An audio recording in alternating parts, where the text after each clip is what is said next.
আসসালামু আলাইকুম guys, it's me Hossain Chowdhury and welcome back to my another video. আজকে ভিডিওতে যে বিষয়টি নিয়ে আলোচনা করতে যাচ্ছে সেটি হচ্ছে যে কপিরাইট মিউজিক, মানে ইউটিউবে এনসিএস এর যে কপিরাইট মিউজিকগুলো আছে, কপিরাইট ফ্রি মিউজিক, ওই মিউজিকগুলো কি আমাদের ভিডিওতে ইউজ করা যাবে? কারণ বর্তমানে ব্লগিং ভিডিও কিংবা যে কোনো ভিডিওতে কিন্তু ব্যাকগ্রাউন্ড মিউজিক ইউজ করাটা সবথেকে বেশি গুরুত্বপূর্ণ। বেশিরভাগ শর্ট ফিল্ম ভিডিও কিংবা ব্লগিং ভিডিওগুলোতে কিন্তু ব্যাকগ্রাউন্ড মিউজিক ইউজ করাটা সবথেকে বেশি গুরুত্বপূর্ণ হয়ে যায়।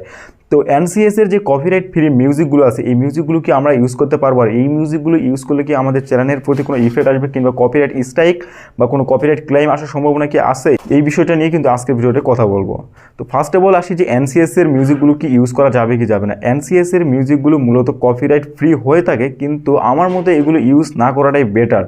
কারণ এখন যদি আপনি এগুলো ইউজ করেন আর আপনার চ্যানেলে যদি মনিটাইজ থেকে থাকে, অবশ্যই কিন্তু একদিন না একদিন এখান থেকে কপিরাইট ক্লেম আসতে পারে।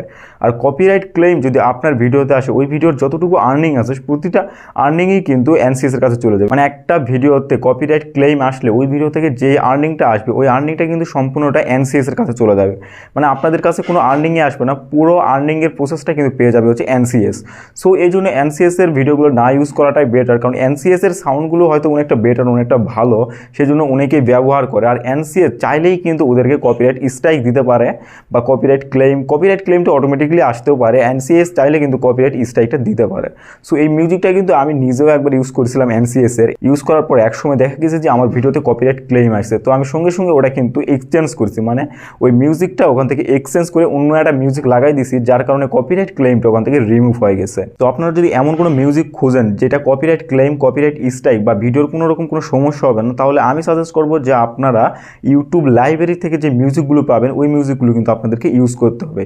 ইউটিউব লাইব্রেরিতে মূলত কিন্তু 3000+ মিউজিক আছে, ওই মিউজিকগুলো চাইলে কিন্তু আপনারা ইউজ করতে পারেন। মিউজিক, ইফেক্ট এবং তার সঙ্গে যে কোনো ধরনের ব্যাকগ্রাউন্ড মিউজিক ওখানে আপনারা পেয়ে যাবেন। ওখান থেকে কিন্তু চাইলে আপনারা ইউজ করতে পারেন। ইউটিউব লাইব্রেরিতে কিভাবে যাবেন, তার জন্য যদি আপনি মোবাইল ইউজার হয়ে থাকেন, সর্বপ্রথম আপনাকে ক্রোম ব্রাউজারটি ওপেন করতে হবে। ক্রোম ব্রাউজারটি ওপেন করার পর ইউটিউবটাকে ডেস্কটপ সাইডে করে নিয়ে ইউটিউব স্টুডিওতে যাবেন। ইউটিউব স্টুডিওতে গেলে নিচে দেখতে পারবেন যে অডিও লাইব্রেরি নামে একটা অপশন আছে। এই অডিও লাইব্রেরিতে ক্লিক করার পরে কিন্তু আপনি এখানে বাকি মিউজিক, মানে সমস্ত মিউজিকগুলো এখান থেকে আপনারা কালেক্ট করতে পারবেন, এখান থেকে ইউজ করতে পারবেন। আর এখান থেকে ইউজ করলে কিন্তু কোনো প্রকার কপিরাইট ক্লেম, কপিরাইট স্ট্রাইক আসার সম্ভাবনা একদমই নেই। আর এই মিউজিকগুলো কিন্তু অনেকের আবার ভালো নাও লাগতে পারে, কারণ এই মিউজিকগুলো ইউটিউব যেহেতু ফ্রিতে দিচ্ছে। আর ফ্রির মিউজিক কিন্তু অনেক সময় ভালো হয় না, কারণ ফ্রির জিনিস আর একটা পেইড জিনিস, এই দুটার মধ্যে কিন্তু পার্থক্য হয়ে যায়। তো আপনাদের যদি এখানকার মিউজিকগুলো ভালো না লেগে থাকে, তাহলে কিন্তু আমি আরেকটা বিষয় সাজেস্ট করবো, সেটি হচ্ছে ইপিডেমিক। ইপিডেমিক এমন একটা সাইট কিংবা ইপিডেমিক এমন একটা অ্যাপস যেখান থেকে আপনারা প্রফেশনাল মানের ব্যাকগ্রাউন্ড মিউজিক, ব্যাকগ্রাউন্ড ইফেক্ট এবং সঙ্গে যে কোনো মিউজিক আপনারা আপনাদের ভিডিওর জন্য পেয়ে যাবেন। ওখান থেকে কিন্তু কোনো কপিরাইট স্ট্রাইক, কোনো কপিরাইট ক্লেম কিছুই আসার সম্ভাবনা একদমই নেই। আর ওইটা কিন্তু হচ্ছে একদমই পেইড, মানে প্রত্যেক মাসে মাসে আপনাকে একটা পেইড করতে হবে। পেইড করার পর আপনি ওগুলো কপিরাইট ফ্রি ইউজ করতে পারবেন। আমার স্ক্রিনে যে অ্যাপসটি দেখতে পাচ্ছেন প্লে স্টোরে, এটি কিন্তু হচ্ছে ইপিডেমিক অ্যাপস। সো এটা কিন্তু আপনাদেরকে ইনস্টল করে কাজ করতে হবে। আমি দেখাচ্ছি না, কারণ আমি এখান থেকে এখন পেইডভাবে নিতে পারতেছি না। সো আমার কাছে কার্ড নেই, যার কারণে আমি নিতে পারতেছি না। সো আপনাদের কাছে যদি কার্ড থেকে থাকে কিংবা যে কোনো অন্য কারো কার্ড ইউজ করে কিন্তু আপনারা এখান থেকে পেইডভাবে মিউজিকগুলো বাই করতে পারেন। আর সর্বপ্রথম আপনারা যদি এই অ্যাপসটা ইনস্টল করে অ্যাকাউন্ট ক্রিয়েট করেন, সেক্ষেত্রে কিন্তু 1 মাসের জন্য যে কোনো মিউজিক আপনারা কপিরাইট ফ্রি হিসাবে পেয়ে যাবেন। সো আপনারা যদি পেইড হিসাবে কোনো মিউজিক পেতে চান, সেক্ষেত্রে ইপিডেমিক কিন্তু ইউজ করতে পারেন। না হলে ইউটিউব লাইব্রেরি, মানে অডিও ইউটিউব লাইব্রেরি থেকে যে মিউজিকগুলো আছে ওখান থেকেই কিন্তু মিউজিকগুলো আপনারা ইউজ করতে পারেন।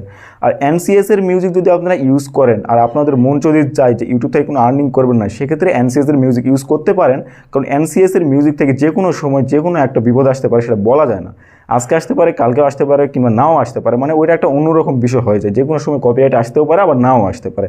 এনসিএস চাইলেই কপিরাইট দিতে পারে, আবার নাও দিতে পারে। সো এনসিএস এর ব্যাকগ্রাউন্ড মিউজিক ইউজ করার কোনো প্রয়োজন নেই, আপনারা এই দুইটা চাইলে ট্রাই করতে পারেন। তো ভিডিওটি ছিল এই পর্যন্তই, দেখা হচ্ছে নেক্সট আরেকটা ভিডিওতে। আর এই ভিডিওটি যদি আপনাদের কাছে ভালো লেগে থাকে, তাহলে অবশ্যই চ্যানেলটিকে সাবস্ক্রাইব করে পাশে থাকা বেল আইকনটি অন করে দিন।